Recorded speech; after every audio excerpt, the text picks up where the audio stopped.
কাজে যদি সময় মতো হয়। বললাম যেটা 3 দিন ধরে ঘোরাচ্ছে টাকা দেবে বলে।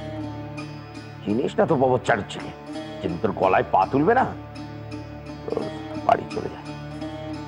আর কি এখন আবার অফিসে যায়?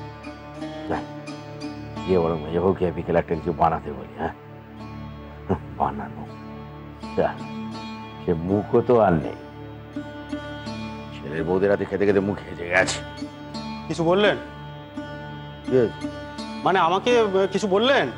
আমরা এখানে বলতে যাবো, নিজের কপালকে বলি। বা থেকে সব চোটে কে জান জান।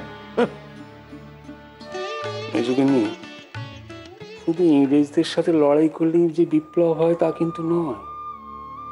এইখানে এই সংসারেও অনেক বিপ্লব ঘটে যায়, সেখানেও বড় সাহস লাগে গো, সেখানেও অনেক রক্তপাত হয়।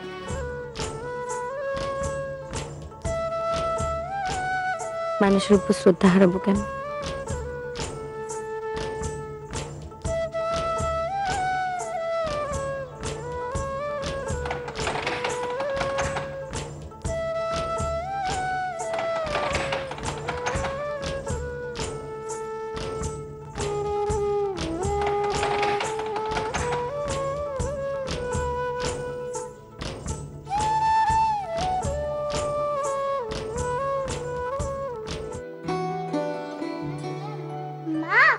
বাবা এসেছে।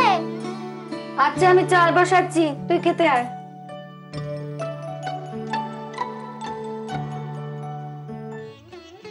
ওমা, তোমরা? ও বদ্দি, বদ্দি গো, দেখো কে এসেছে। এসে বাবা জীবন, এসো ভেতরে এসো। আয় আয় ভেতরে এসো। দেখো দেখো দেখো কে এসেছে। থাক থাক থাক থাক, কতদিন পরে মেয়েটা এলো বলো দেখি। থাক থাক বাবা। আরে ওরে মল্লিকা, তোরা এই সময় সব ঠিকঠাক আছে তো মা? সব ভালো আছে মা, তুমি এত ঘাবড়ে যাচ্ছ কেন বলো তো? ওই দেখো দেখি, ও বাবা জীবন, তুমি বসো, এখানে বসো। ও মা, বদ্দি এখানে বসাবে? ঘরে? না না না, ব্যস্ত হবেন না, আমি একদম ঠিক আছে। আপনার ভাইজির মুখে এই কথাটা শুনেছিলাম। সত্যি বলতে কি, তারপর থেকে ঠিক করি যে আমার যদি মেয়ে হয় আমিও তার মুখে ভাত দেব, ঘটা করে। আপনারা সবাই কিন্তু যাবেন সামনের বুধবার। আপনারা গিয়ে না দাঁড়ালে তো। আমি যাব না।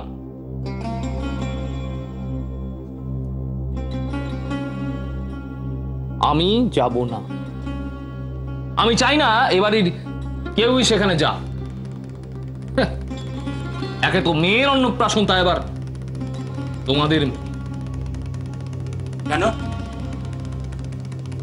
কেন আবার কি? মল্লিকার এই বিয়েটাই আমি মানি না।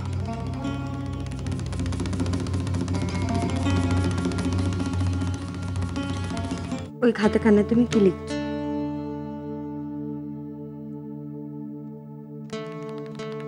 খাতাগুলো আবার কি লিখবো? আমার ব্যবসার হিসেব লিখছি। দেখাও দেখি। এ দেখে তুমি কি করবে? আর দেখে বুঝবেই বাকি। বুঝবো না তো, সেই জন্য তো কোনো কালে দেখতে চাইনি। তোমার কি হয়েছে বলো তো? কথায় কথায় লেখার কথা তুলছো, এতে তোমার কিসের অশান্তি? ওইগুলোই হলো যত নষ্টের। একটা সময়ের জন্য ওইগুলো আমাকে শান্তি দিচ্ছে না, সব সময় আমাকে জ্বালাতন করছে। শোনো মেজো, লেখা যদি তুমি বন্ধ না করো তবে একদিন আমি সব চালিয়ে দেবো, সব পুড়িয়ে দেবো। দেখো তুমি।